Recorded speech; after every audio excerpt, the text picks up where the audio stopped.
Welcome back to G&T. In today's episode, we're going to be talking about the 7 most common botanicals in gin. Jesse, what do you have over there for us? What I have here, Yana, is our Atlas Collections menu.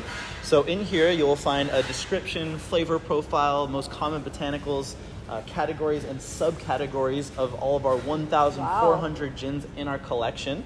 And there actually is a little piece in here about the 7 most common botanicals in gin. So why don't we go ahead and just go down the list? Yeah, let's go. Kick it off, Jesse. All right, I'm going to kick it off. So we do have to start with Juniper, of course, the star of the show. Yes.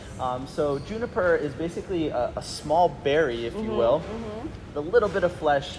It's super bitter. It's not something you would really just eat on its own. No. But basically what it gives to the gin is a very pine cone, pine tree type flavor profile. Okay, all things pine. That's I right. see that. Okay, next up we have the coriander seed. In some parts of the world they call it a cilantro. Coriander seed adds a little bit of citrus notes to the gin where citrus is not available. So next up we have Angelica. Angelica is a root, and it has a very earthy, woody, kind of savory, almost mushroom type flavor profile to it, and that's what comes through in distillation. Nice. Next we have nutmeg, which is a staple here in Southeast Asia. It is also one of the most popular and most traded item in Singapore during the spice trade. So what nutmeg does in the gin is it adds a little bit of sweetness, and it also helps to lengthen the palate of the gin.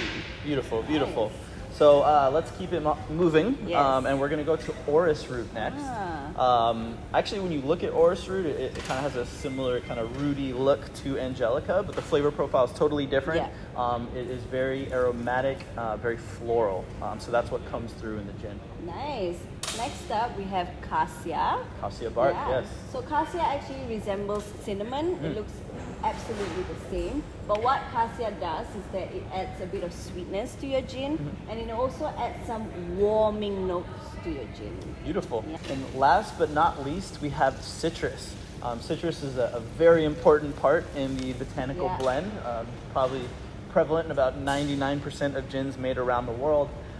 Lemon, orange, most common. Sometimes you have lime, grapefruit. Sometimes it's the dried peel. Sometimes it's the essence or oils. Everything. But super important to the structure of the gin profile overall.